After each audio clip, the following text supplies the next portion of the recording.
Hey all, this is Shubhankar from Concept. Welcome back to another episode. So in the previous video of this particular series, we had discussed about what exactly futures are. So talking about this video, we are going to discuss what exactly options are, and as we do it at Concept, we will make the complex things very simple.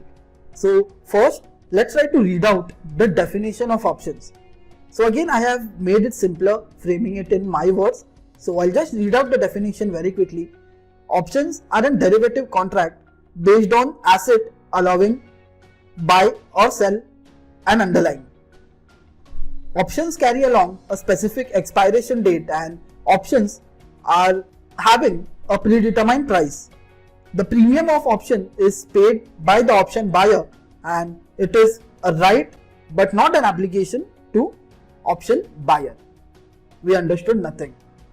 So let's try to first take a practical example and let's try to look out what exactly options are. So now let's say there is a car in the market, okay, which is of worth rupees 2 crore, okay, and there is a news of that particular car in the market that within next 1 month the car's price might go up till 4 crore rupees.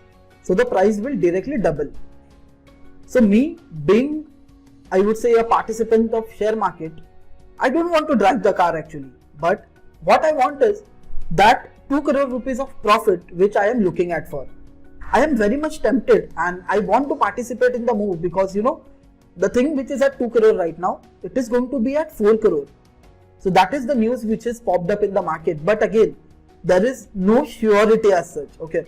It is just a random news. It is no, as I would say, an 100% assurity that price is going to be definitely 4 crore, okay. It is just a news which is going around in the market. I am not having 2 crore rupees right now to buy that car and actually hold it up till a month until and unless the news gets actually official and actually the price goes up till 4 crore.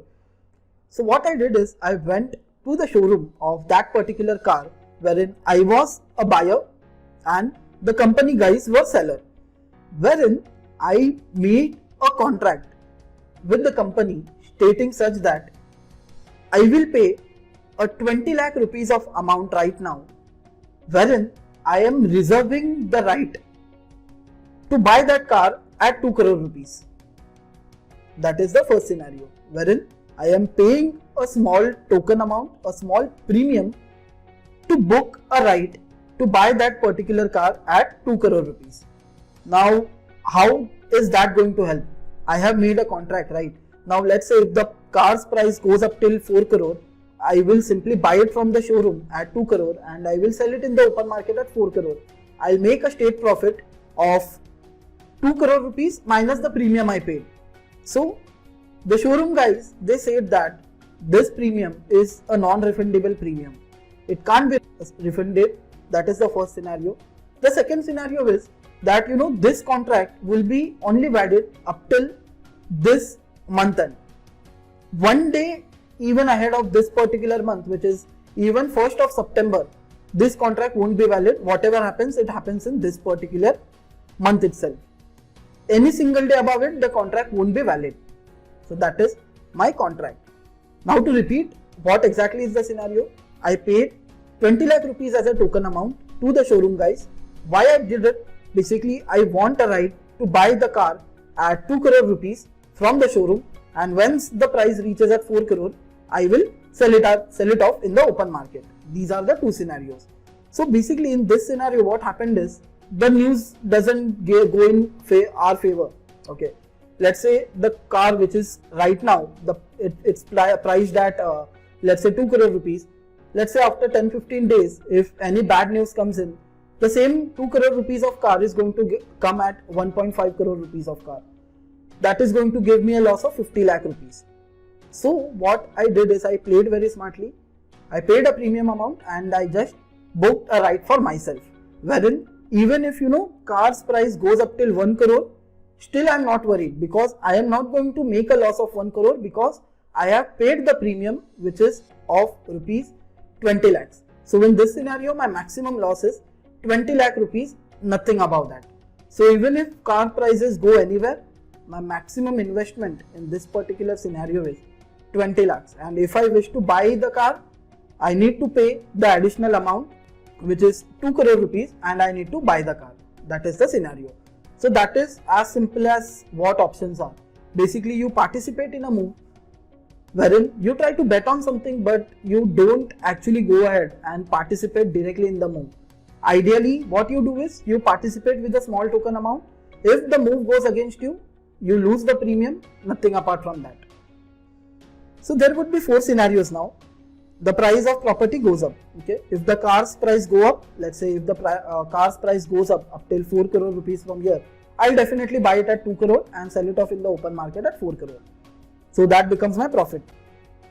Second scenario is price of the car, it goes down. Let's say the car's price goes down from let's say 2 crore to 1 crore. I definitely will not buy it from the showroom, because in the market the car is available at 1 crore rupees. So why I will go ahead and pay an extra amount to buy the same car? So I will just let go the premium in this scenario. I won't honor the contract, I won't exercise the contract, because I am having a right but not an obligation. Third scenario is price of the car remains the same. Then again, it's my call, Basically, if I wish to go ahead and buy it, I can do it, or else I will just lose out on the option premium. As simple as that. And the last point is, which is fourth point, selling off the contract itself. So now let's say one of my colleague comes to me and he says that, okay, you have this particular contract which is giving you the right to buy the car at 2 crore. So rather you sell the contract to me itself. So I'll just square off my contract. Then whatever the profit would be, let's say I bought the contract at 20 lakh, I will sell it off to him, let's say at 40 lakh rupees. That 20 lakh rupees is going to be my profit. So I can do that way as well. So now summing it up in a very perfect scenario, in the definition, derivative contract. So basically we created a contract for car based on the asset. What was our asset? It was the car itself, allowing us the right to buy or sell the underlying. So we made a contract wherein we were getting the right to buy that particular car. Underlying is my car. Specific expiration date. So expiry date, as I said, the showroom guys told us that this contract won't be valid anywhere about this month. Okay. So this month end is the last day. So from 1st of August onwards, this contract won't be valid. So that is specific expiration date. Predetermined price. So price of buying the car at 2 crore was already decided. So that was predetermined. Premium is paid by buyer. So we were buyer. We paid a premium to buy that car, which was non-refundable. Right, not an obligation. So anywhere in this scenario, we weren't obliged to do something. We were having the right. If we want it, if the situation is favoring us, we'll go ahead and do it. We will buy, let's say, the car, or else we will let go the premium. So my maximum loss in this scenario was the amount of premium which we paid. So yeah, that was what options are. Basically, you bet with a small premium on expectation of something. So I hope what are exactly options are actually cleared. So in the coming video, we'll try to understand a practical example of what call options are, what are put options, how the pricing of an option has been done, and a lot of, I would say, informative videos from the basic till the advanced level. So stay tuned with us. Do not forget to hit the subscribe button, do hit the like button. So whenever we post something, you will receive a notification. Thank you.